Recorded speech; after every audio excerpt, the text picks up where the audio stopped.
نحمده ونصلي على رسوله الكريم اما بعد فاعوذ باللہ من الشیطان الرجیم بسم اللہ الرحمن الرحیم۔ قرآن کریم کا ترجمہ و تفسیر کا جو سلسلہ چل رہا ہے اس میں آج جہاں سے ترجمہ شروع ہوگا وہ آیت نمبر 119 ہے۔ اللہ رب العزت نے یہاں فرمایا کہ انا بے شک ہم ارسلنا بھیجا ہم نے کا آپ صلی اللہ علیہ وسلم کو بالحق حق کے ساتھ یا سچا دین دے کر۔ اللہ رب العزت نے حضرت آدم علیہ السلام سے انسانیت کا سلسلہ بھی شروع کیا اور ساتھ ہی حضرت آدم علیہ السلام انسانوں کے سب سے پہلے نبی بھی تھے، اور پھر انبیاء کرام دنیا میں آئے۔ اللہ نے نبیوں کا جو بھیجنے کا ارادہ کیا اور سلسلہ شروع کیا وہ اس لیے تاکہ انبیاء کرام لوگوں کو اللہ رب العزت کا پیغام پہنچائیں، اللہ رب العزت کے ساتھ لوگوں کو جوڑیں، اللہ رب العزت کے بارے میں لوگوں کو بتائیں۔ تو پہلے نبی حضرت آدم علیہ السلام اور آخری نبی ہمارے نبی حضرت محمد الرسول اللہ صلی اللہ علیہ وسلم ہے۔ آپ ہی کے بارے میں یہ کہا گیا ہے ان آیات میں کہ ہم نے آپ کو رسول بنا کر بھیجا اور سچائی کے ساتھ بھیجا یا سچا دین دے کر بھیجا۔ ہمارے نبی صلی اللہ علیہ وسلم کا نام محمد صلی اللہ علیہ وسلم ہے اور آخرت میں آپ کا نام احمد ہوگا، محمد کے ساتھ ساتھ صلی اللہ علیہ وسلم۔ آپ کے اس کے علاوہ بھی بے شمار نام ہیں، اور آپ کے والد کا نام حضرت عبداللہ ہے اور آپ کی والدہ کا نام حضرت آمنہ ہے۔ پھر آپ کے دادا جان کا نام حضرت عبد المطلب ہے اور آپ کی دادی کا نام فاطمہ ہے۔ آپ کے نانا کا نام وہب ہے اور آپ کی نانی کا نام برہ ہے۔ اور ہمارے نبی صلی اللہ علیہ وسلم آپ کا شجرہ کچھ اس طرح ہے، یعنی آپ کا نام، آپ کے والد کا نام، پھر آپ کے دادا کا نام، پھر ان کے والد کا نام اس طرح ہے۔ محمد بن عبداللہ بن عبد المطلب بن ہاشم بن عبد مناف بن قصی بن کلاب بن مرہ بن کعب بن لؤیف بن غالب بن فہد یا ان کو فہرہ بھی کہتے ہیں، بن مالک بن نضر بن کنانہ بن خزیمہ بن مدرکہ بن الیاس بن مزر بن نزار بن معد بن عدنان۔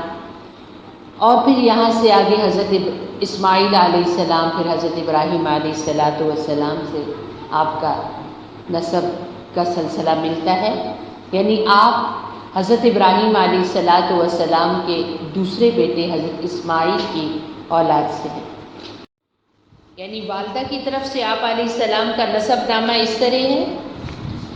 حضرت محمد صلی اللہ علیہ وسلم بن آمنہ بنت وہب بن عبد مناف بن زہرہ بن کلاب،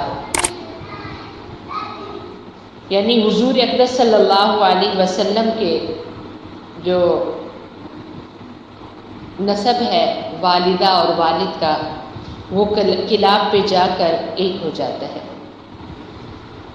اور آپ علیہ السلام دنیا میں تشریف لائے تو وہ پیر کا دن تھا، اور بعض علماء فرماتے ہیں کہ 8 ربیع الاول تھا، یعنی اسلامی مہینے جو ہیں ان میں ربیع الاول کی 8 تاریخ تھی اور انگریزی مہینہ جو ہے وہ اپریل کا مہینہ تھا، اور 570 عیسوی، اور پھر آپ مکہ مکرمہ میں بالکل صبح صادق کے وقت آپ کے چچا حضرت ابو طالب جو تھے ان کے مکان میں آپ کی تشریف آوری ہوئی، یعنی آپ پیدا ہوئے صلی اللہ علیہ وسلم۔ عرب لوگوں کے یہاں یہ طریقہ تھا نا کہ سگی جو ماں ہوتی تھی جن سے بچہ پیدا ہوتا ہے وہ کچھ دن دودھ پلاتی، اور پھر عربوں کے یہاں رواج یہ تھا کہ بچوں کو دیہاتوں میں بھیج دیتے تھے کہ دیہات میں خالص عربی بولی جاتی تھی، اور پھر دیہات کا جو موسم ہے وہ بھی بہت اچھا ہوتا تھا، تو بچے دیہات میں بہت صحت مند اور صحیح عربی بول چال ان کی ہوتی تھی اور بڑی اچھی وہ پرورش پاتے تھے۔ تو اسی طور طریقے کے حساب سے نبی صلی اللہ علیہ وسلم کو سب سے پہلے آپ کی والدہ حضرت آمنہ نے دودھ پلایا۔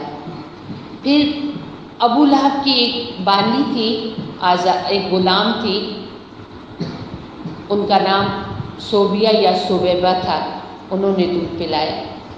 اور پھر سال میں ایک بار دیہات سے عورتیں آتی تھیں شہر میں، اور جو بچے بھی یعنی نئے ہیں پیدا ہوئے ہیں تو انہیں اپنے ہاں لے جاتی تھی۔ تو اسی طریقے کے مطابق عورتیں مکہ میں آئیں، اور آپ کو لینے والی حضرت حلیمہ سعدیہ تھی، وہ حضور اکبر صلی اللہ علیہ وسلم کو اپنے ہاں لے گئی اپنے ساتھ، اور پھر 2 سال تک انہوں نے حضور اکبر صلی اللہ علیہ وسلم کو دودھ پلایا۔ آپ صلی اللہ علیہ وسلم ابھی پیدا بھی نہیں ہوئے تھے، اپنی ماں کے پیٹ ہی میں تھے، تو آپ کے والد حضرت عبداللہ جن کی عمر 24 برس تھی، وہ تجارت کی غرض سے مدینہ گئے تھے، تو وہیں ان کی وفات ہو گئی۔ اور پھر نبی صلی اللہ علیہ وسلم جب 4 یا 6 سال کے ہوئے تو آپ کی والدہ آپ کو لے کر اپنے مائکے گئے کہ ہم مل جل کے آئیں، کیونکہ آپ کا ننھیال مدینہ میں تھا، سب کو مل کے بھی آئیں اور حضرت عبداللہ کی قبر کی زیارت بھی کر کے آئیں۔ تو ساتھ لے کے گئیں حضرت آمنہ حضور اکبر صلی اللہ علیہ وسلم کو اور حضرت ام ایمن کو، جو آپ کی آیا بھی تھی۔ تو جب یہ تینوں بندے واپس آ رہے تھے تو راستے میں ایک جگہ ہے مقام ابوا، وہاں پر پہنچے تو حضرت آمنہ کا وہاں پر انتقال ہو گیا۔ پھر والدین کی رخصتی کے بعد آپ علیہ السلام اپنے دادا حضرت عبد المطلب کے یہاں رہے، اور جب حضور اکبر صلی اللہ علیہ وسلم کی عمر مبارک 8 برس 2 مہینے 10 دن کی ہوئی تو حضرت عبد المطلب یعنی آپ کے دادا بھی دنیا سے چلے گئے۔ اور پھر ان کے دنیا سے جانے کے بعد آپ کے چچا حضرت ابو طالب جو تھے وہ حضور اکبر صلی اللہ علیہ وسلم کے ولی اور وارث بنے، اور حضور اکبر صلی اللہ علیہ وسلم ان کے ہاں رہے۔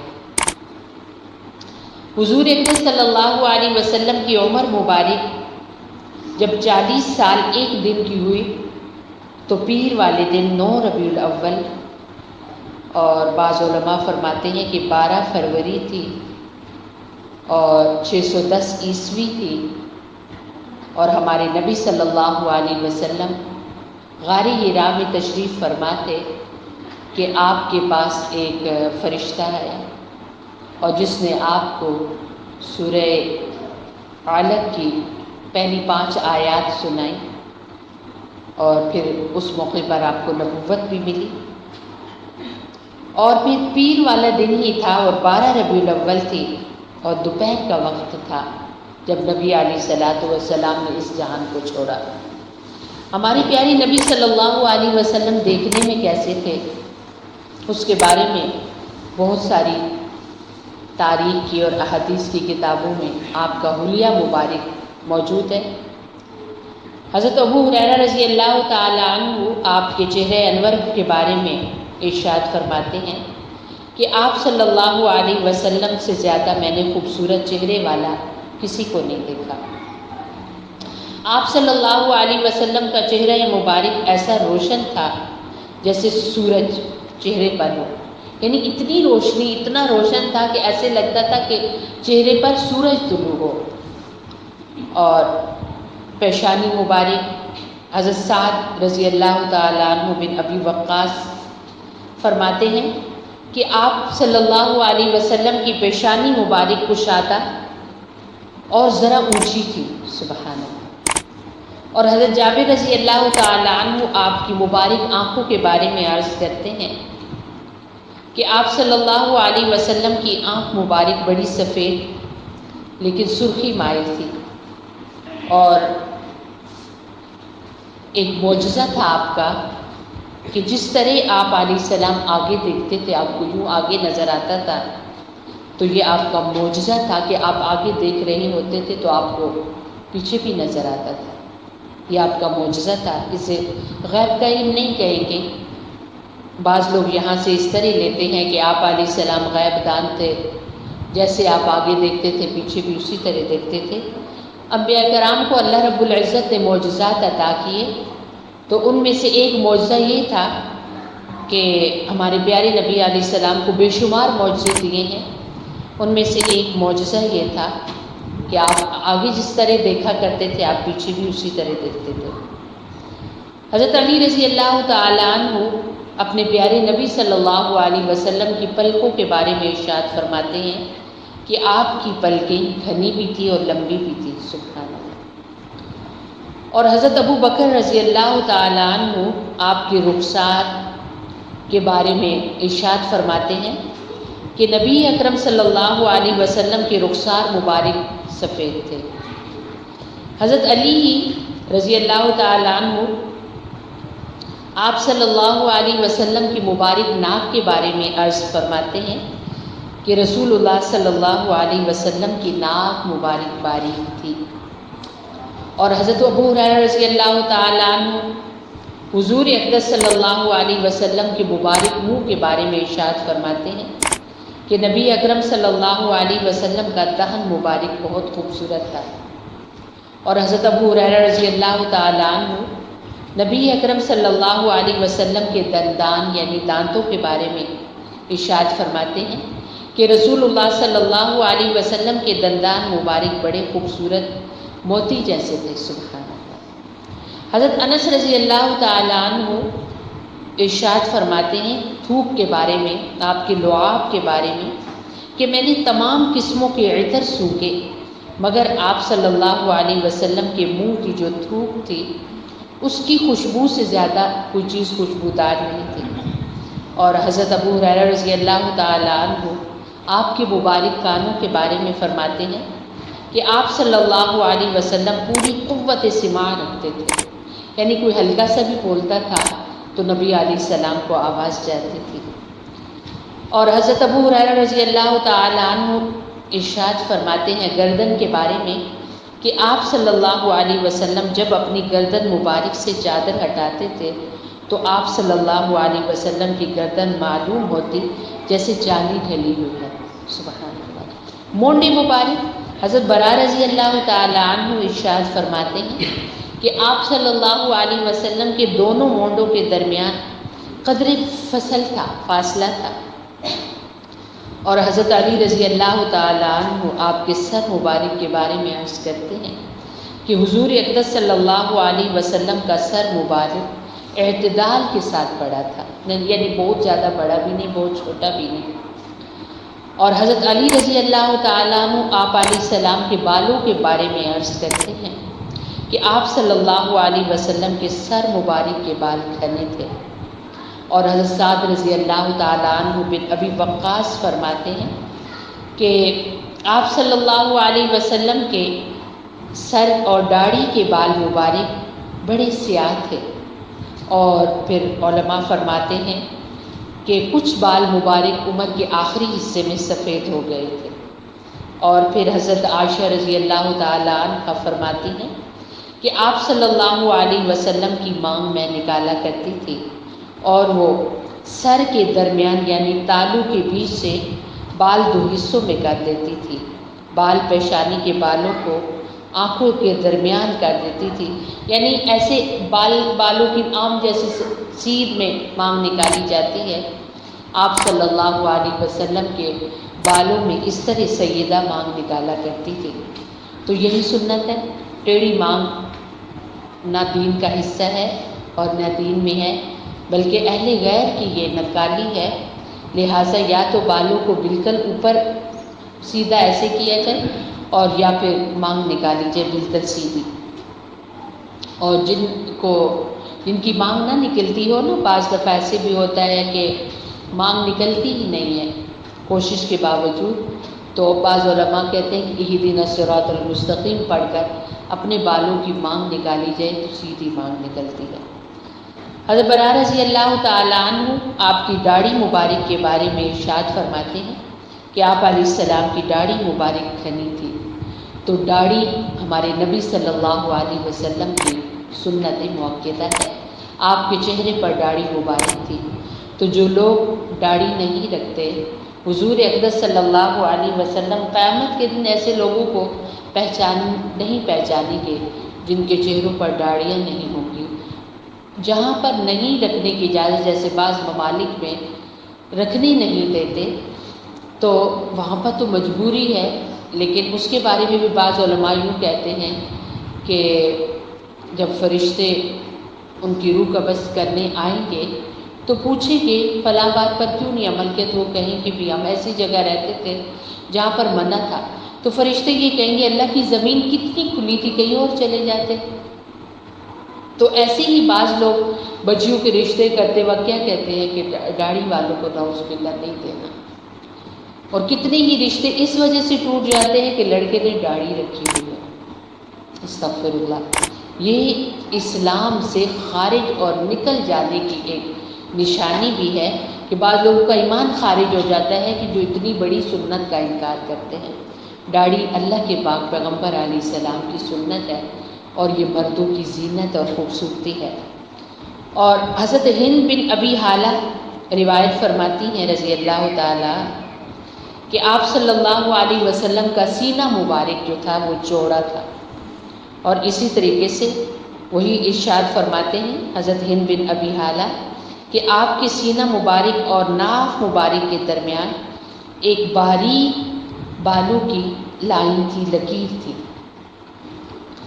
اور حضرت ابو ہریرہ رضی اللہ تعالیٰ عنہ حضور اقدس صلی اللہ علیہ وسلم کے پیٹ کے بارے میں ارشاد فرماتے تھے کہ آپ کا مبارک پیٹ اور سینہ بالکل برابر تھے، آگے پیٹ نہیں نکلا ہوا تھا، بالکل برابر تھے۔ حضرت انس رضی اللہ تعالیٰ عنہ ارشاد فرماتے ہیں آپ کی بغلوں کے بارے میں کہ آپ صلی اللہ علیہ وسلم کو میں نے دعا میں ہاتھ اس قدر اٹھائے ہوئے دیکھا کہ آپ کی بغلوں کی سفیدی نظر آ رہی تھی۔ اکثر لوگوں کی ظاہر بغلوں کے نیچے پسینہ آتا ہے اور سیاہ پڑ جاتی ہے یہ جگہ، لیکن ہمارے پیارے نبی صلی اللہ علیہ وسلم کی مبارک بغل سفید تھی۔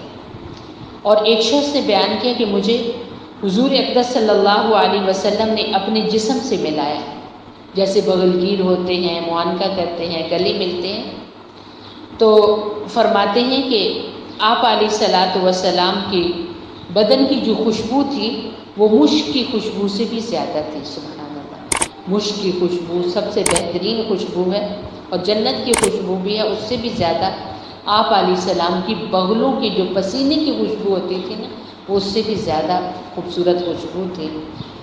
حالانکہ جب گرمی خاص کر کے شروع ہو تو پورے بدن سے زیادہ بغلوں کے اندر سے بو آتی ہے، لیکن آپ علیہ السلام کے بدن سے کبھی بو نہیں آئی تھی۔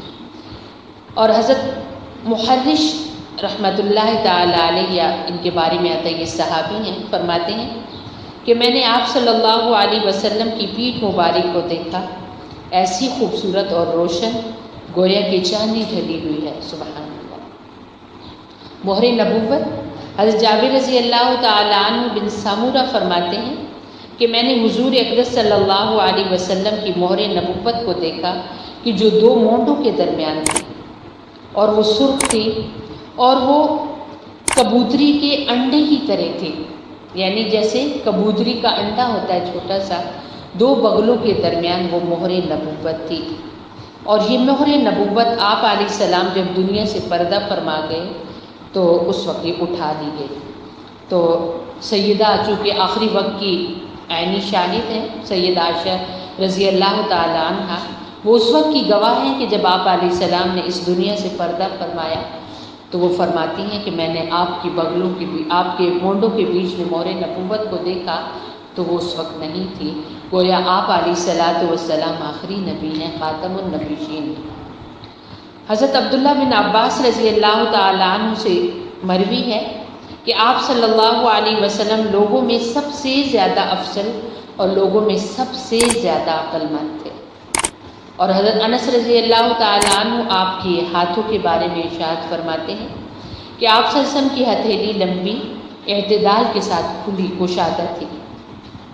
اور حضرت انس ہی فرماتے ہیں کہ میں نے کسی حریر اور دیباج، یہ ریشم کی قسمیں ہیں، ان کو آپ صلی اللہ علیہ وسلم کی ہتھیلی سے زیادہ نرم اور ملائم نہیں پایا۔ اور حضرت دحیہ کلبی رضی اللہ تعالی عنہ سے ارشاد ہے، فرماتے ہیں کہ آپ صلی اللہ علیہ وسلم کے بارے میں کہ کسی سے آپ علیہ السلام مصافحہ فرماتے تو تمام دن مصافحہ کرنے والے کے ہاتھ سے خوشبو آتی رہتی، سبحان اللہ۔ حضرت ابو ہریرہ رضی اللہ تعالی عنہ آپ کے بازوؤں کے بارے میں ارشاد فرماتے ہیں کہ آپ علیہ السلام کے بازو مبارک وسیع اور گوشت سے بھرے ہوئے تھے۔ اور اسی طریقے سے حضرت ہند ابی حالہ فرماتے ہیں کہ آپ صلی اللہ علیہ وسلم کے بازو مبارک پر کچھ بال تھے، زیادہ بال نہیں تھے۔ آپ علیہ السلام کے گٹے مبارک کے بارے میں ارشاد فرماتے ہیں حضرت ہند بن ابی حالہ کہ آپ علیہ الصلاۃ والسلام کے گٹے تناسب کے ساتھ لمبے تھے اور ہتھیلیاں بہت کشادہ تھی، یہ والی جگہ۔ اور حضرت علی رضی اللہ تعالی عنہ آپ علیہ السلام کے پاؤں مبارک کے بارے میں ارشاد فرماتے ہیں کہ آپ کے پیر مبارک گوشت سے بھرپور تھے، سبحان اللہ۔ اور حضرت بریدہ رضی اللہ تعالی عنہ روایت فرماتے ہیں کہ آپ علیہ الصلاۃ والسلام قدم کے اعتبار سے بڑے خوبصورت تھے، سبحان اللہ۔ اور حضرت برا رضی اللہ تعالی عنہ بن عازب فرماتے ہیں کہ آپ علیہ الصلاۃ والسلام کا قد درمیانہ تھا اور ہلکی سی لمبائی لیے ہوئے تھا۔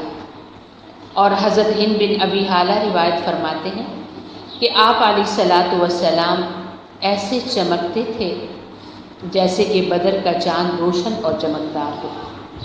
اور حضرت انس سے روایت ہے کہ ہر اچھی اور خوبصورت شے کو میں نے دیکھا مگر رسول اللہ صلی اللہ علیہ وسلم سے زیادہ حسین کسی چیز کو نہیں دیکھا۔ آپ کے رنگ کے بارے میں حضرت علی رضی اللہ تعالیٰ عنہ روایت فرماتے ہیں کہ آپ علیہ الصلاۃ والسلام بہت ہی خوبصورت صاف چہرے والے تھے، بالکل خالص سفید نہ تھے بلکہ گندمی مائل تھے۔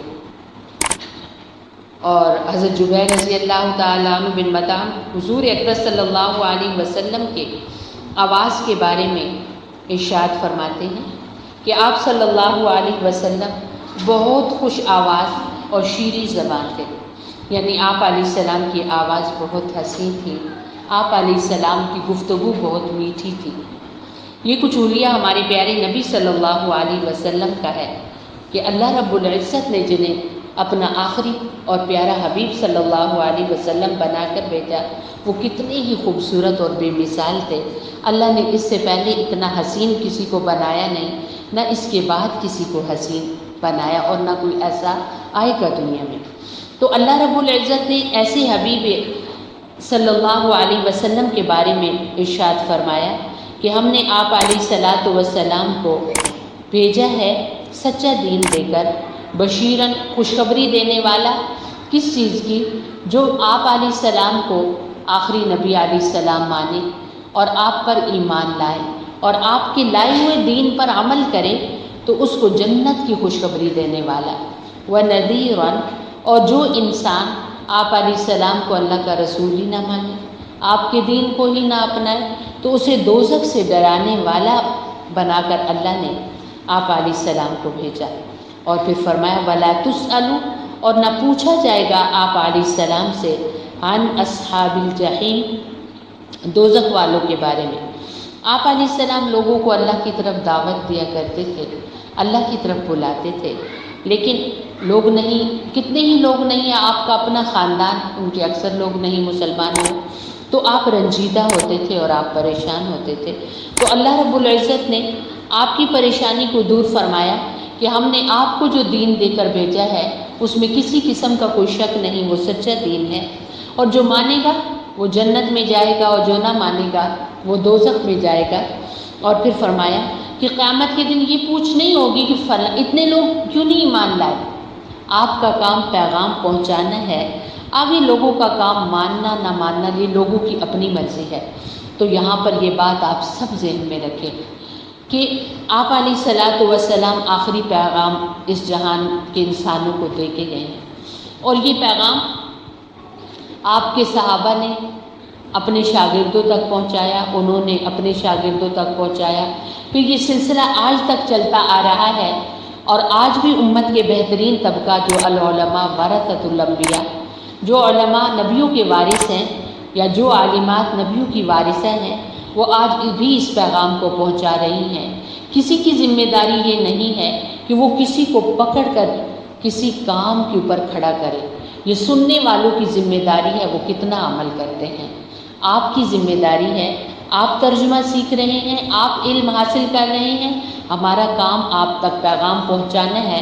اب آپ عمل نہ کریں گے، آپ کی پکڑ ہے، بتانے والے کی پکڑ نہیں ہے۔ تو اس لیے عمل کی نیت سے سنیں اور عمل کرنے کی کوشش کریں۔ ولن، اور ہرگز نہیں، ترضیٰ راضی ہوں گے عن کا آپ علیہ السلام سے یہودی، ولن نصارا، اور نہ عیسائی، حتیٰ یہاں تک کہ تتبع، آپ پیروی کریں ملتہم، ان کے مذہب کی۔ یعنی یہودیوں اور عیسائیوں کے بارے میں بتایا جا رہا ہے۔ آپ لوگوں نے ابھی پڑھا نا کہ نبی صلی اللہ علیہ وسلم کی زبان کتنی میٹھی تھی اور کتنی شیریں گفتگو والے تھے آپ علیہ السلام۔ آپ علیہ السلام پتھروں سے ہم کلام ہوتے تو وہ بھی آپ کی بات کا جواب دیتے، آپ مردوں کو آواز دیتے، مری ہوئی گو کو آپ نے پکارا تھا تو اس نے آپ علیہ الصلاۃ والسلام کی پکار پر لبیک کہا، لیکن اس وقت کے موجودہ لوگ جو تھے آپ علیہ السلام نے ان کو اللہ کی طرف جب بلایا تو پھر یہودی اور عیسائی اہل کتاب جو تھے وہ آپ کی بات ماننے کے لیے تیار نہ تھے۔ اللہ رب العزت نے بتا دیا کہ وہ نہیں مانیں گے یہاں تک کہ آپ ان کی ملت پر چلیں، لیکن ان کی ملت اور مذہب اسلام آنے کے بعد ختم ہو چکا ہے۔ قل، آپ علیہ السلام فرما دیجئے، ان بے شک ہدی اللہ، اللہ کی ہدایت، هو الہدا، وہی ہدایت ہے۔ یعنی اب تم کہو کہ کچھ عرصے کے لیے یہودیت کوئی اپنا لیں یا عیسائیت اپنا لیں تو یہ ممکن نہیں ہے۔ اصل اور کامیابی، اصل راستہ دین اسلام کا راستہ ہے جو کہ آ چکا ہے، تو اب اسی پر چلا جائے گا۔ کوئی مانے اس کی اپنی کامیابی، نہیں مانے اس کی اپنی ناکامی اور مقدر ہے۔ وَلَئِنْ، اور البتہ اگر نِتَّبَعْتَ، آپ پیروی کریں، اہواءہم، ان کی خواہشات کی، بعد الذی، بعد اس کے جب جاءک، آ چکا آپ کے پاس، من العلم، قرآن کا علم، ما لگا، نہیں ہے آپ علیہ السلام کے لیے، من اللہ، اللہ سے، من ولی، کوئی بچانے، کوئی دوست، کوئی حمایت کرنے والا، ولا نصیر، اور نہ ہی مدد کرنے والا۔ یہاں پر بتایا جا رہا ہے کہ اگر ان کو خوش کرنے کے لیے کہ چلو ہم تھوڑا وقت ان کی بات مانتے ہیں، ہو سکتا ہے کہ یہ پھر تھوڑا مائل ہو جائے، تو اگر آپ نے ایسا کیا تو پھر ہمارا ساتھ آپ سے ہٹ جائے گا۔ تو یہ اصل میں آپ علیہ الصلاۃ والسلام تو مخاطب تھے، تو اصل خطاب ہم سب کو ہے کہ انسان کبھی ایسا بھی کرتا ہے، جیسے آپ لوگ اپنے بارے میں غور کریں کہ آپ تھوڑی دیر کے لیے اہل غیر کی کسی بھی بات کو اختیار کر لیں۔ جیسے ہماری عیدیں الگ ہیں، ہماری دو عیدیں ہیں، عید الفطر ہے، عید الاضحیٰ ہے۔ اہل غیر کی کافروں کی عیدیں اور ہیں، بعضوں کی ہولی ہے اور بعضوں کی کرسمس ہے۔ آپ تھوڑی دیر کے لیے ان جیسے ہو جائیں، ان کے فنکشن اٹینڈ کریں، ان جیسا لباس پہن لیں، ان جیسی روایات اختیار کریں، کیا ہے تھوڑی دیر کے لیے، وہ بھی تو ہمارے مذہب کی عیدین پر ہماری عیدوں کو اس خوشی کو وہ بھی تو اپناتے، تو تھوڑی دیر کے لیے ہم اپنا لیں تو کیا ہے۔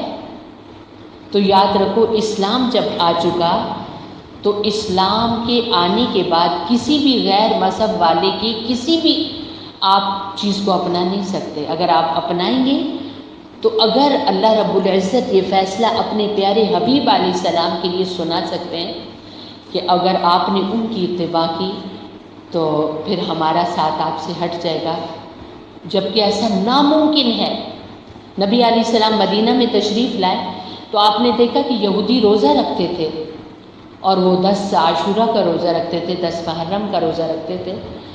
تو آپ نے پوچھا تم یہ روزہ کیوں رکھتے ہو؟ تو انہوں نے کہا کہ آج کے دن اللہ رب العزت نے حضرت موسیٰ علیہ السلام کو فرعونیت سے نجات دی تھی، تو ہم اس کے شکرانے پر یہ روزہ رکھتے ہیں۔ تو آپ علیہ السلام نے فرمایا کہ موسیٰ سے تعلق ہمارا تمہاری نسبت زیادہ ہے، تو آپ نے فرمایا کہ آئندہ سال اگر زندگی رہی تو ہم بھی یہ روزہ رکھیں گے، اور 1 نہیں 2 رکھیں گے، یعنی یا 9 کا اور 10 کا رکھیں گے یا 10 اور 11 کا رکھیں گے، تاکہ ان یہودیوں کے ساتھ ہماری مشابہت نہ ہو۔ آپ کس قدر یعنی بچتے تھے کہ کسی لمحے کسی پل بھی مشابہت نہ ہو۔ تو یہ امت کے لیے کتنا بڑا درس ہے کہ تھوڑی دیر کے لیے بھی، تھوڑے پلوں کے لیے بھی کسی کافروں کے کسی بھی پروگرام کو آپ چاہیں کہ ان کی دلجوئی ہی منظور ہو، ناممکن ہے، اور کبھی آپ اس کو مت اپناؤ۔ آپ دیکھو کہ حضرت موسیٰ علیہ السلام کے بارے میں آتا ہے کہ جب فرعون نے کہا کہ میں سارے جادوگروں کو اکٹھا کروں گا اور آپ لوگ سارے کرتب دکھائیں، جو غالب آئے گا اس کی بات مانی جائے گی۔ اب جب فرعون کی طرف سے آنے والے جادوگر تھے، وہ جب میدان میں آئے، انہیں حضرت موسیٰ علیہ السلام کا لباس بہت اچھا لگا، تو انہوں نے تھوڑے پل کے لیے کہا کہ ہم بھی اپنا سارا آیت ایسے اپنائیں گے کہ جیسے موسیٰ کی ہے، ہمیں یہ زیادہ اچھی لگی ہے۔ تو بس ویسا روپ اپنانے کی دیر تھی، اللہ تعالیٰ نے انہیں موسیٰ علیہ السلام کا دین ہی دے دیا۔ تو تھوڑی دیر کے لیے بھی نقالی جو ہے نا، وہ انسان کی زندگی کو بدل دیتی ہے۔ تو لہٰذا کبھی بھی کفار کی نقالی نہ کرو، نہ لباس میں، نہ رہن سہن میں۔ آپ دیکھو کہ ٹک ٹاک پہ جو کچھ آج ہو رہا ہے حجر، یہ کن کی نقالی ہے؟ یہ اہل غیر کی نقالی ہے۔ اور پھر وہاں پر جو بچے بچیاں آ رہے ہیں ان کے کیا انجام ہے، پتہ ہی نہیں چلتا، رات ہوتی ہے صبح کو ان کے قتل کے نیوز آج چل رہی ہوتی ہے کہ وہ اب دنیا میں موجود نہیں، اور اتنی بھیانک ان کی موت ہوتی ہے۔ تو ذرا سے پل کے لیے بھی کسی غیر کی نقالی مت کرو۔ اللہ رب العزت کا صاف واضح اعلان ہے کہ اللہ رب العزت کا ساتھ ہٹ جاتا ہے ان لوگوں کے ساتھ سے جو لوگ اہل غیر کی نقالی کرتے ہیں۔ الذین، جو لوگ آتینا، دی ہم نے ان کو کتاب یتلون، وہ تلاوت کرتے ہیں، وہ اس کتاب کی حق کا، جیسے حق ہے تلاوت ہی اس کی تلاوت کا۔ یہ اہل کتاب کے بارے میں اللہ رب العزت ارشاد فرما رہے ہیں کہ اہل کتاب سارے برابر نہیں ہیں، ان میں سے بعضے ایسے بھی ہیں جنہوں نے اپنی کتابوں کی تلاوت ایسی ہی کی جیسے حق ہے۔ تو انسان کو کیسے تلاوت کرنی چاہیے؟ اب انہوں نے حق ادا کیا اپنی کتابوں کی تلاوت کا، تو اللہ تعالیٰ نے قرآن میں اس کی تعریف کی ہے۔ تو انہوں نے یعنی ان کے پاس جو علم تھا اس کو بھرپور کتابوں کو سمجھنے میں لگا دیا، یہاں تک کہ انہیں قرآن سمجھ آ گیا اور وہ مسلمان ہو گئے۔ اور پھر انہوں نے اپنے ارادوں کو اتنا مضبوط کیا کہ وہ حق کے پیچھے چلے۔ یعنی حضرت عبداللہ بن سلام ایک عالم تھے، ان کے پاس کتاب کا علم تھا، تو انہوں نے جب اپنی کتاب کو، اپنے علم کی پوری قوت کو وہاں استعمال کیا تو انہیں پتہ چلا کہ ہماری کتاب آخری کتاب نہیں، آخری کتاب قرآن ہے، تو وہ مسلمان ہو گئے۔ تو آج قرآن کریم آپ سب کے پاس ہے، اس کی تلاوت کا حق کیا ہے؟ آپ پوری اپنی طاقت اس پر لگائیں۔ یہ نہیں کہ آپ نے الفاظ کے معنی لکھ لیے اور بس تھوڑی دیر آپ نے کلاس کو اٹینڈ کر لیا تو آپ نے سمجھا ہم نے بالکل حق ادا کر دیا. نہیں، قرآن کریم کی تلاوت کے حقوق ہیں، آپ ان کو اپنائیں گے تو آپ پر قرآن اثر کرے گا. اگر آپ ان حقوق کو اپنائیں گے نہیں تو آپ پر قرآن اثر نہیں کرے گا. اور قرآن کریم کی حقوق کیا ہیں؟ اس میں موٹی سی بات یہ ہے کہ سب سے پہلے آپ قرآن کے لفظوں کو اچھا پڑھیں. آپ دیکھو کہ کوئی لفظ بھی غلط نہ پڑھا جائے. آپ نے قل پڑھا تو قوف کو موٹا ہی کر کے پڑھیں، آپ کل مت پڑھیں. آپ کے سامنے عین لفظ آیا تو اس کو صحیح گلے سے عین ہی ادا کرو، عین مت پڑھو، اسے حمزہ کے ساتھ مت ملاؤ.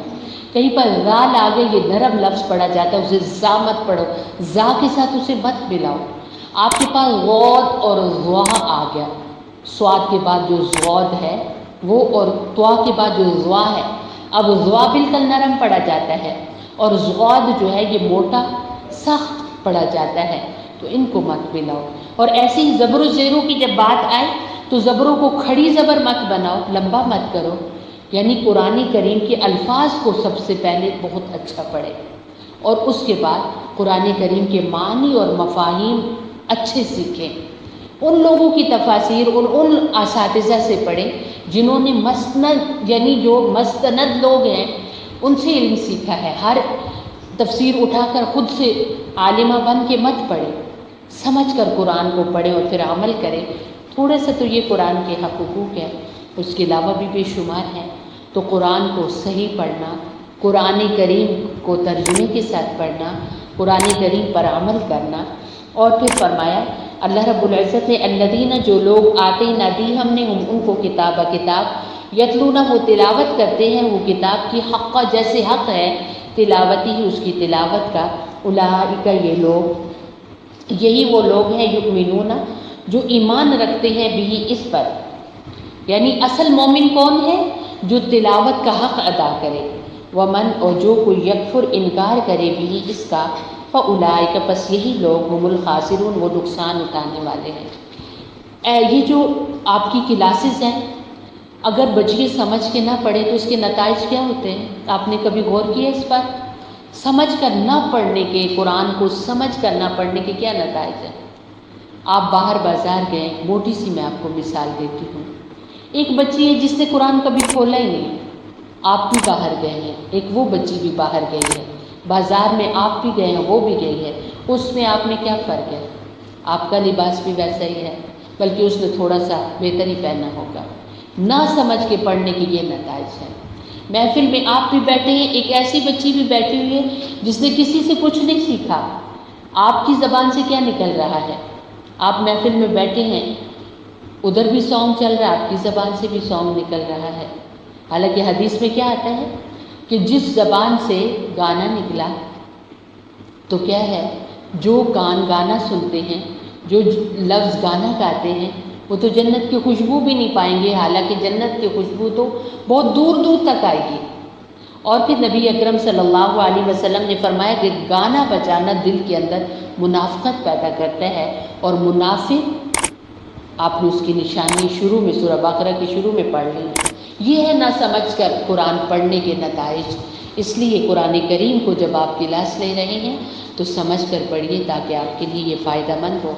اللہ رب العزت عمل کی توفیق عطا فرمائے. سبحان ربک رب العزت عما یصفون وسلام علی المرسلین والحمد للہ رب العالمین. اللہم اغفر لامت محمد صلی اللہ علیہ وسلم. اللہم ارحم لامت محمد صلی اللہ علیہ وسلم. اللہم اصلح لامت محمد صلی اللہ علیہ وسلم.